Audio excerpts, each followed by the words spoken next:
welcome to Myth Matters, an exploration at the intersection of mythology, creativity, and consciousness. I'm your host, Dr. Catherine Svela.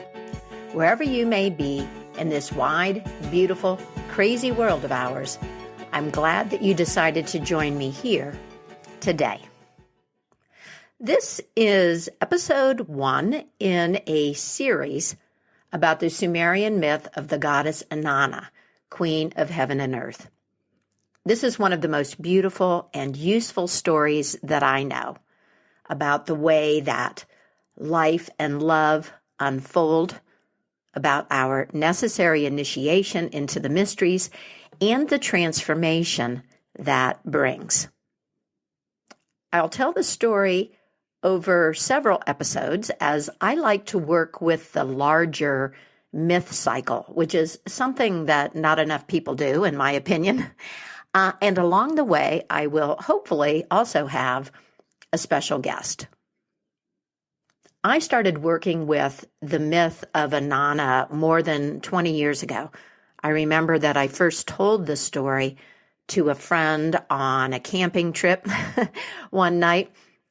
And this is the third time that I have taken up the myth in my podcast. Now, I mention this because when you have an affinity for the story, for a story, any story, like the one that I have for this particular myth, you really want to dive into that. You want to make use of it. You can return to a myth or a story that speaks to you over and over again. We change. Our life circumstances change. The act of interpretation itself is creative and dynamic. So a myth or a story will offer something new every time you enter its space. In the case of the myth of Inanna, well, in times past, I focused on the significance of this myth for an individual at a particular stage in life, and this is the way I shared it. I went back to this myth when I had breast cancer some years ago. Then I created a workshop for women around Inanna as the female face of the divine. And I'll share links to past episodes with the transcripts of this one if you would like to dive into the other themes and perspectives that I have considered in the past around this story. Now I'm wondering, what can be drawn from this myth and its history that could be useful to us as a community? I see this time as a time of collective initiation. So I'm watching things fall apart and wondering, what will emerge? What is acting? Because there's much more in play than, the actions of a handful of human beings. And then, how do we participate? You may see this initiation as a call to do shadow work. That is, surfacing and integrating repressed qualities and aspects of our individual psyches and also our national psyche. I think this is certainly happening. We can also use the language of transformation more generally to hold space for profound change in many forms and on many levels. What is our responsibility and what are the opportunities? The possible openings for us as citizens and seekers, as psychologically mature human beings or people who want to be psychologically mature, as people longing for meaningful connection, soul, love, and spiritual freedom. I think Inanna is a great figure, and her story is a great story to sit with while we entertain these questions. So today I will enter the myth, as I have in the past, at the beginning of Inanna's story, at the dawn of time. The myth of Inanna has gotten more and more popular in recent years, and I am obviously very glad about that since I love the story. This is a rich and complex myth with so much to offer us. But I do see many people jumping into the middle of her story and only handling that portion. And I kind of see the attraction. That part of the story is very dramatic. It's a descent to the underworld. And yet I think you miss a lot in terms of the importance of this goddess and the significance of the journey that she makes, as well as the possibilities that Inanna holds for us in today's world. The types of questions that she raises and the guidance that we might find in her story. I will weave in my thoughts about this as we reflect on the story. But for now, let me give you just a little bit of historical background. Sumer, or Sumeria, was located between the Tigris and Euphrates rivers in what is now Iraq. Sumer was a late Neolithic culture of city-states and kings that began sometime between the 6th and 5th millennium BCE, well before the ancient Egyptians. The Sumerians were a powerhouse of invention, and they laid the groundwork for later civilizations and for our image of human civilization. They invented time as a 24-hour day, for example. They built irrigation systems for their fields and storehouses to save and distribute grain. They domesticated animals, made pottery and bread, brewed beer, established schools, and set up governmental and religious bureaucracies. They also developed the first writing system, cuneiform, and were the first literate inhabitants of Mesopotamia. Inanna was the preeminent deity in the Sumerian pantheon for about 2,000 years. Her myth, recorded as hymns and poems, was discovered on clay tablets that are about 4,000 years old. The history of this myth and its survival fascinate me, as these ancient words convey desires and concerns that feel contemporary. I think Inanna's myth transcends time. And this is a really wonderful space to move into for meditating on one's own life. I think it also says a lot about the continuity in human experience and psychology over all of these many, many, many, many years. Something for us to hold in mind in these times of transformation. What can be transformed? What do we want to transform? I constructed my version of the myth from the English translation, Inanna, Queen of Heaven and Earth. It's the result of a collaboration between the storyteller Diane Wolkstein and Sumerian scholar Samuel Noah Kramer. This is the source I recommend if you want to read the myths and get excellent background on the story and Sumerian culture in English. Now, I invite you to relax and listen and enter the space of the story. Let the words take you where you need to go right now. Note the moments or the details that catch your attention.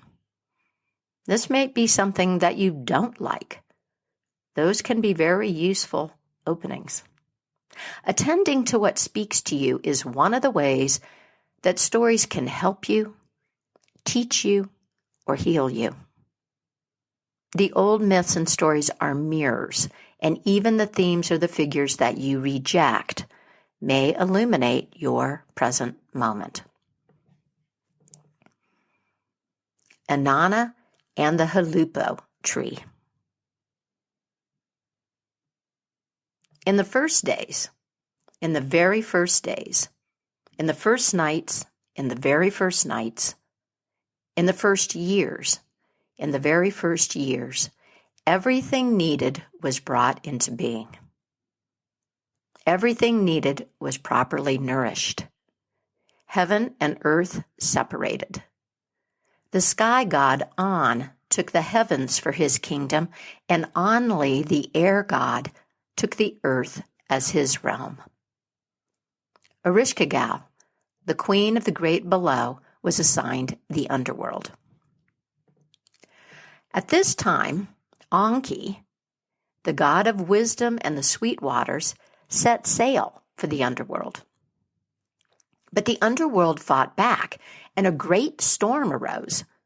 His boat was pelted with stones and hail. Now at this time, a single tree was planted by the banks of the Euphrates. The whirling south wind rose up and pulled at its branches and tugged at its roots and tore the tree from the bank. And the tree was carried away by the river until Inanna discovered it. Inanna pulled the tree from the river. "I shall bring this tree to my city of Uruk," she said, "and plant it in my holy garden. I'll tend this tree, and when it's grown, I will make from it a throne and a bed." She planted the tree and cared for it with her own hands. She wondered how long it would take to grow. 5 years passed, then 10, and the tree grew thick. But a serpent who would not be charmed took up residence in its roots. Then the Anzu bird, who craves knowledge and power, set his young in the branches of the tree. And the dark-maid Lilith made a home in the trunk. Inanna wept. She implored them to leave her tree, but they would not. Inanna went to her brother, the sun god Utu.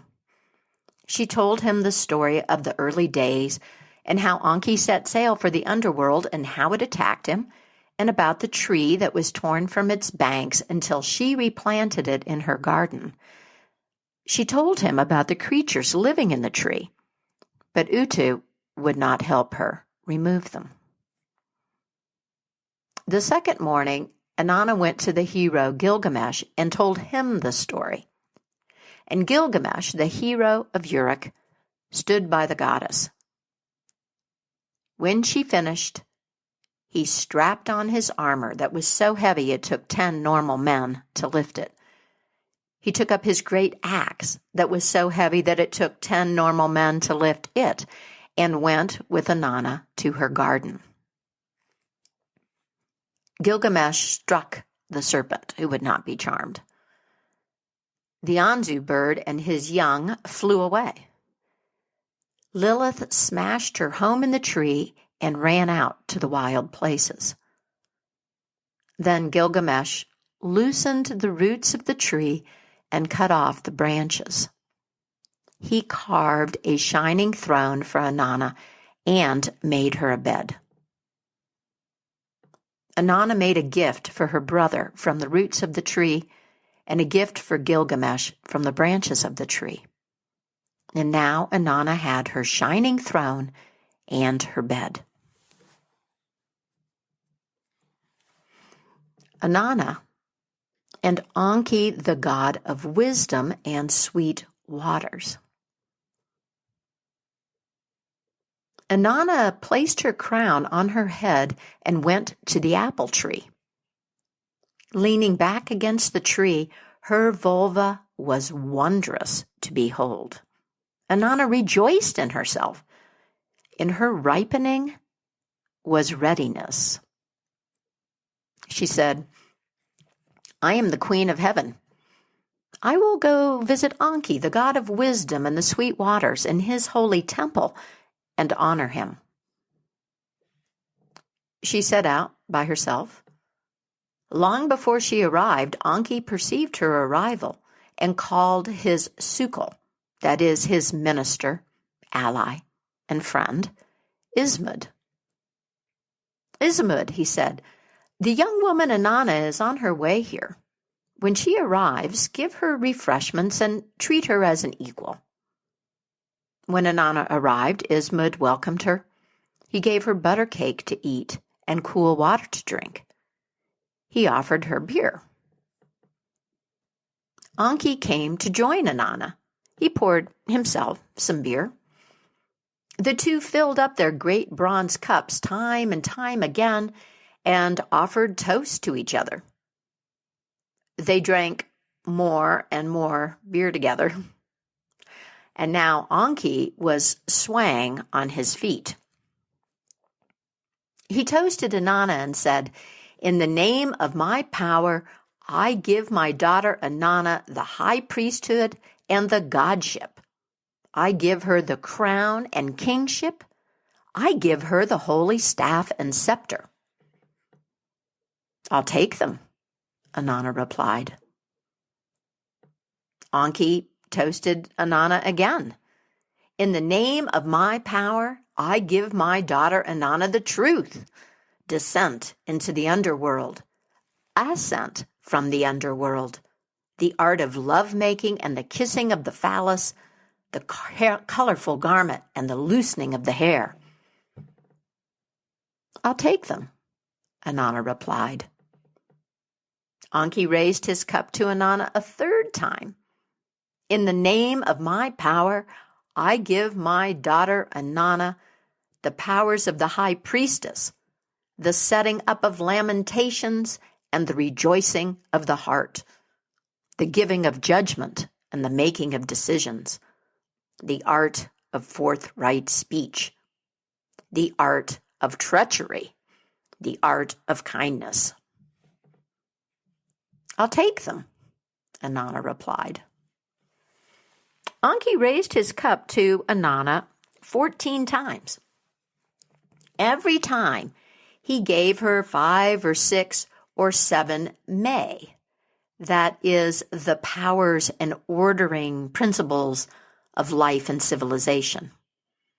And every time Inanna accepted them. She accepted the May from Enki. Now, Enki said it was time for Inanna to go home to her city of Uruk, and he told Ismud to load the May onto the boat of heaven and to make sure that she got home safely. The boat was loaded, and Inanna set sail. After a time, the beer started to leave Enki. His head began to clear, and he looked around his holy temple for the May. He called Ismud to him. Where is the high priesthood? He asked. And the godship, the crown, and kingship. You gave these to Inanna, said Ismud. Where is the truth? Asked Enki. The descent and ascent from the underworld, the art of love-making and the kissing of the phallus. You gave them to Inanna, said Ismud. And where is the power of the high priestess? The setting up of lamentations and the rejoicing of the heart and the giving of judgments and the making of decisions. Where is the perceptive ear and the power of attention? Asked Enki. You gave them to Inanna, said Ismud. My king, you gave all of the May to your daughter Inanna.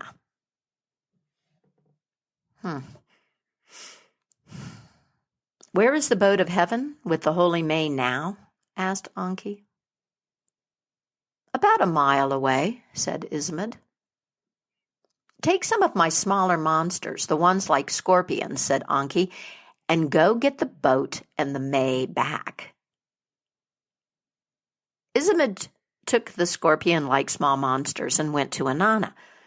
Enki sent me to you with a message, he told her. You have to give back the May, and I am here to retrieve them. What? Said Inanna. Enki gave the May to me. He promised them to me in the name of his power. No. The scorpion-like monster seized the boat, and Inanna called her Sukal, her minister, spiritual ally, and friend, Ninshubur. Ninshubur, you were once the queen of the East. Your hand has not touched water, and your feet have not touched water. Save the boat of heaven and the holy May for me. Ninshubur sliced the air with her hand and let out an earth-shattering cry. The scorpion-like monsters ran away, and so they rowed on toward Uruk. "Where is the boat of heaven with the holy May now?" asked Anki. "About 2 miles away," said Ismud.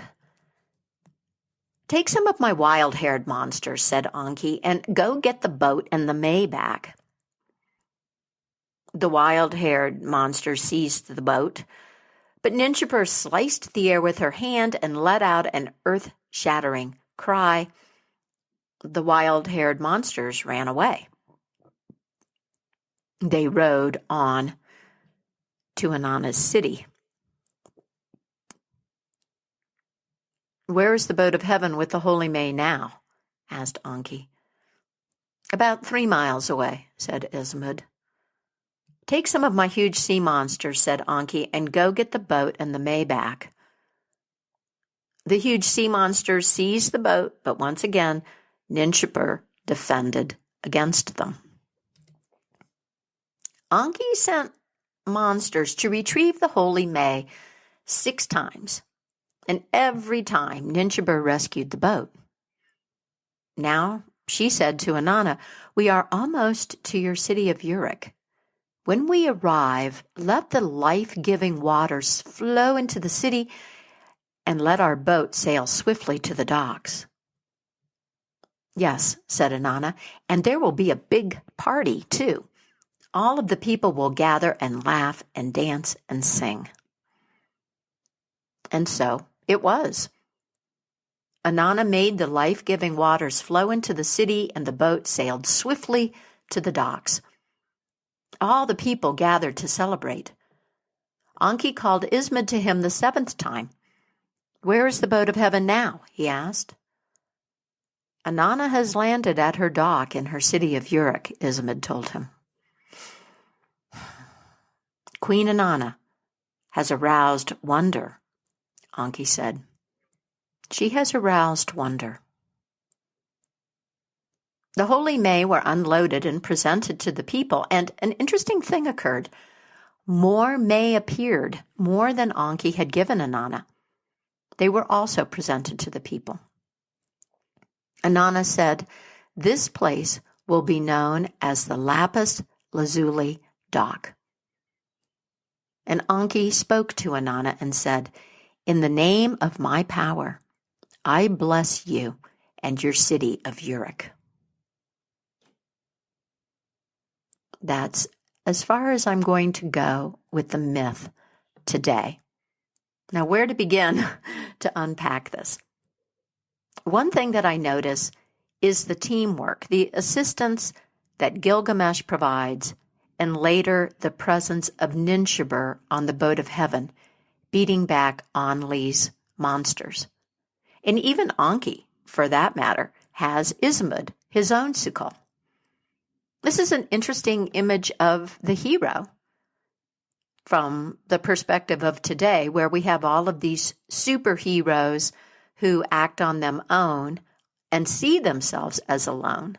Inanna is not alone, nor does she see herself as someone who has to act alone. She has her friend, a very powerful goddess in her own right, Ninshubur, who's got her back. And that's reminiscent of another Sumerian myth about Gilgamesh and his friend Enkidu. So there's something here about the heroic and heroic deeds requiring more than one person/goddess. Now, the two of them, Inanna and Gilgamesh, but then really later on, Inanna and Ninshubur, They really kick ass. And that adds another layer of complexity to this goddess. Inanna is ambitious and astute and free to behave as she wants. She's unpredictable and violent, as well as sexual and loving. And these are attributes that will become more clear to you as I share more of her myth. But Inanna protects her people as well as feeds them. And this complexity is something that we lose as we move closer to our times. The attributes and qualities of the goddesses that we are given as models of the female and the feminine and as women, that becomes more limited. And they get sliced into more specific little slivers, as if you can't be a mother and be an Athenian intellectual, for example. That's not the case with Inanna. And this isn't something you'd necessarily pick up on, I don't think, if you hopped into the middle of her story again. Reason to start at the beginning. Inanna doesn't fit within the parameters of some common definitions of the goddess or the feminine that are put forth as defining aspects of the goddess or feminine archetype. She acts in domains that we now consider male, and the symbolic language that surrounds her, like her totem animal, the lion, and you may have seen that image of her. I'll post it with the transcript to this episode.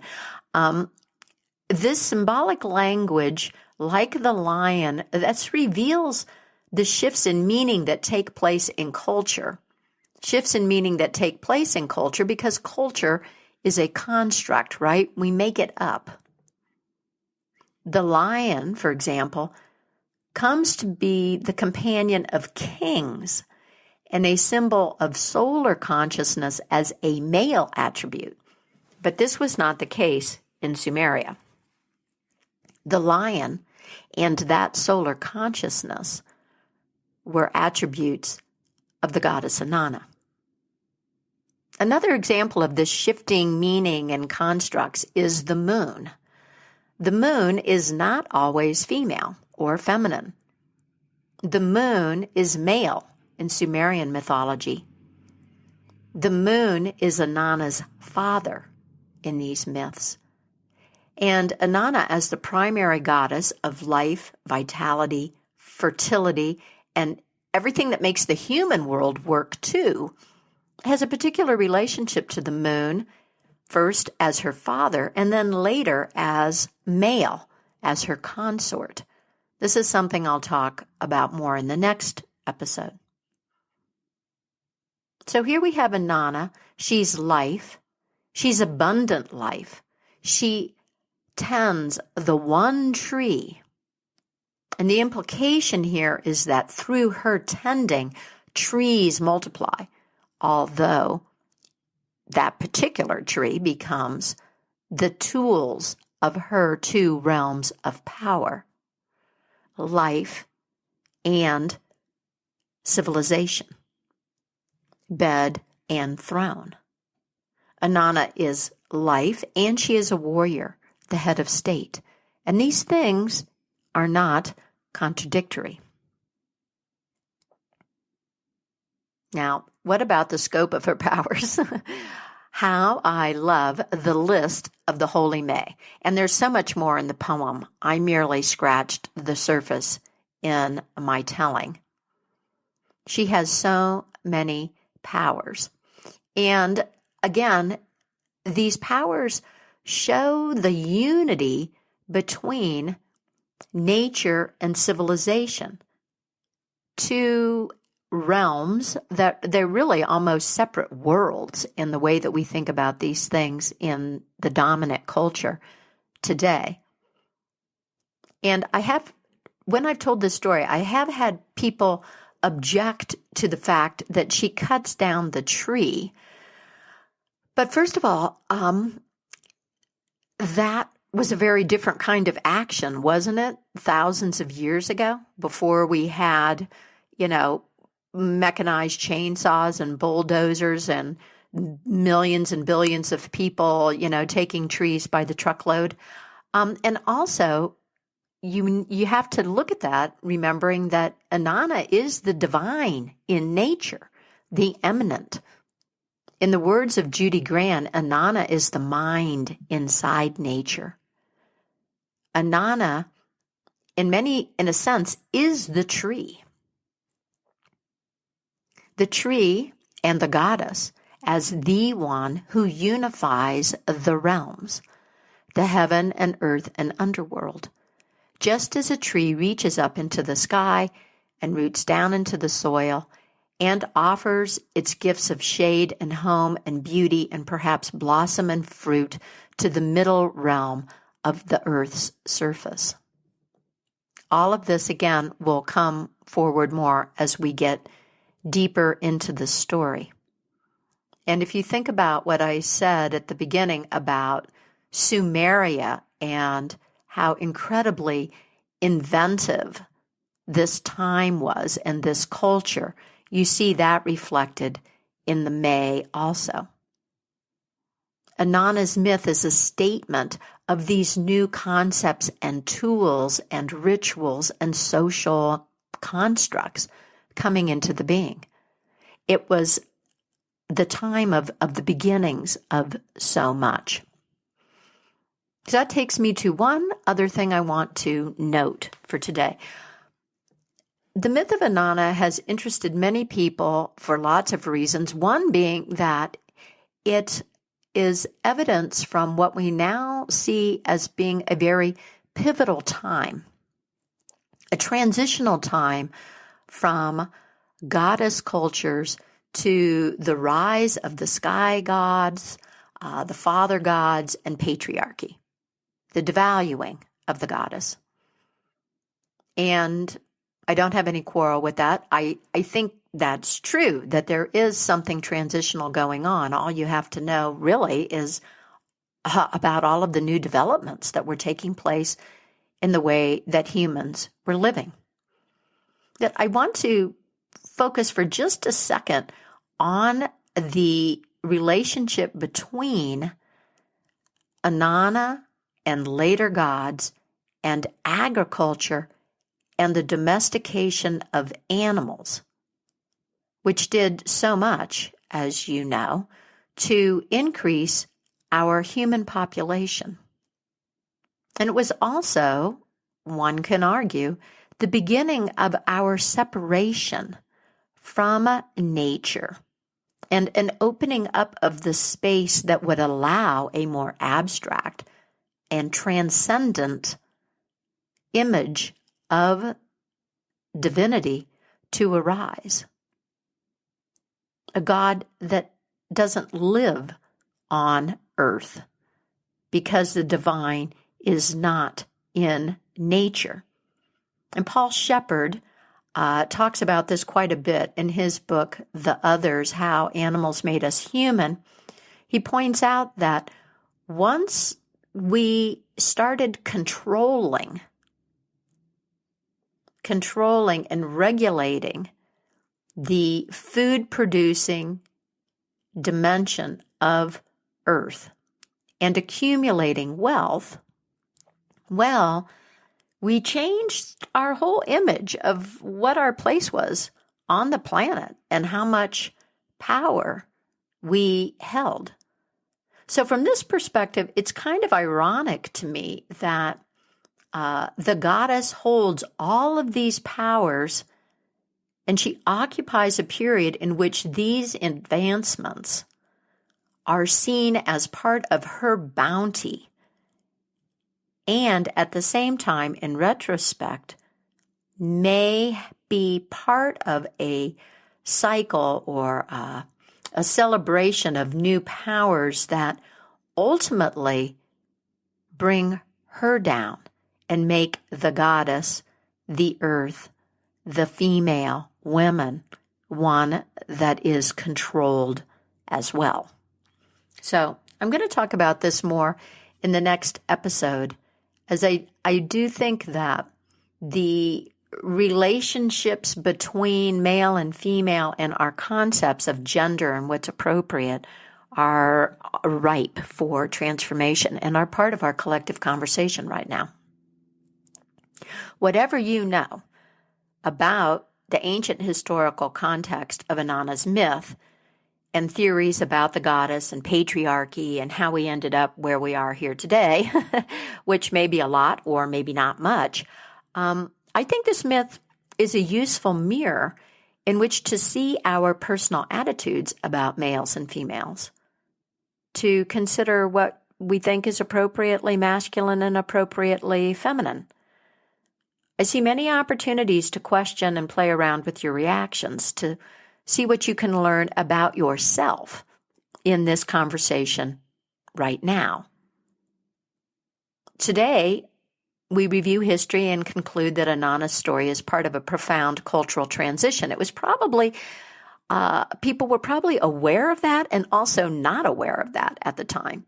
And I wonder, will future generations point to our time and societies and say something similar? That this was a transitional time. And will they also wonder then whether or not we knew it? So, just to give you an example of what I mean by questioning your reactions to the story and your opinions about the various characters, about Inanna and the others in her myth. One example could be when Inanna turns to Gilgamesh for help to clear the intruders out of her tree. Do you see this as an example of feminine weakness?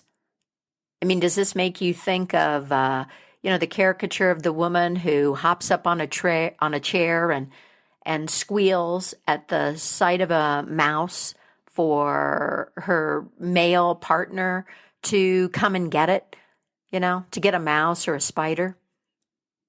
Or do you see her ability to get help and to get a hero like a Gilgamesh as evidence of Inanna's great authority and value? Are these truly fearsome creatures in her tree creatures that should be met by a warrior? And not only a warrior, because see, we know Inanna, we've been told Inanna is a warrior, but so not only a warrior, but one who is expendable. I mean, you could look at that from the perspective of the value of Inanna. Myths and history are full of stories of rulers who do not meet the enemy themselves, but rather call their most skillful fighters in to fight in their stead because they and their subjects can't afford for them to be killed or wounded. Now, Inanna's a goddess, so presumably she couldn't be killed, but as we're going to see, there's a slippery line there in Sumerian mythology. But my point is that moment in the story can be taken as evidence that Inanna doesn't have what it takes to deal with Lilith and Anu and the serpent. But it can also be seen as a further argument for her powers, that it is her right to summon Gilgamesh and to bestow honor on him because he helps the goddess.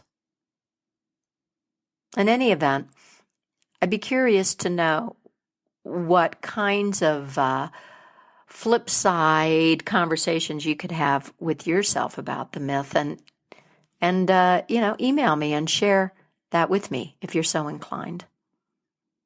So obviously I'm going to be coming back to Inanna in the next episode, and I hope that you'll join me for that. We have a lot more mythic territory to explore. I want to close today with an excerpt from a poem that was written by a high priestess in the temple of Inanna from around 2300 BCE. But first, a big welcome to new email subscribers: Anna, Monica, Dottie, Linda, Ryan, Marilyn, Gary, Darlene, Paula, Barbara, Kathy, and Lorna. Welcome to Myth Matters. If you are new to Myth Matters, I invite you to head over to the Mythic Mojo website.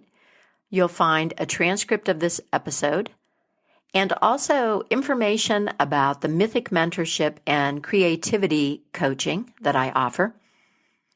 You can also join the email list if you would like to receive links to new Myth Matters episodes in your inbox. I can keep creating Myth Matters for you because I have some financial support from amazing Patreon patrons and supporters on Bandcamp. I want to give a big shout out of thanks to patrons Emmett, Philip, and Amy. Thank you so much for your ongoing support of Myth Matters. If you're finding something of value in this podcast and you can afford to send a few dollars a month my way, please do. I'd also appreciate it if you share this podcast with friends and family. Email me your thoughts. I love to hear from you. Or post a positive review on your favorite podcast platform. Thank you so much for your support of Myth Matters in whatever form makes sense for you. Now, a few more words about Inanna, written many centuries ago by the priestess and poet Enheduanna. Enheduanna is the first poet in history that we can identify by name. Her words were collected by Betty Duchong Mador in her book Inanna, Lady of Largest Heart. And this excerpt is taken from a hymn poem titled Lady of Largest Heart. She is Inanna, bearer of happiness, whose strapping command, hip dagger in hand, spreads radiance over the land. Fish dragged from the deep in her stretched out net will never slip through. Birds trapped in her nimble cast thrash in the fine-eyed mesh. What she has crushed to powder will never rise up.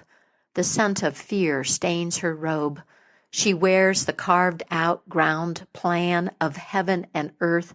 Who seek her word does not look to On. The great God assembly prattles in confusion, cannot fathom her plan's execution.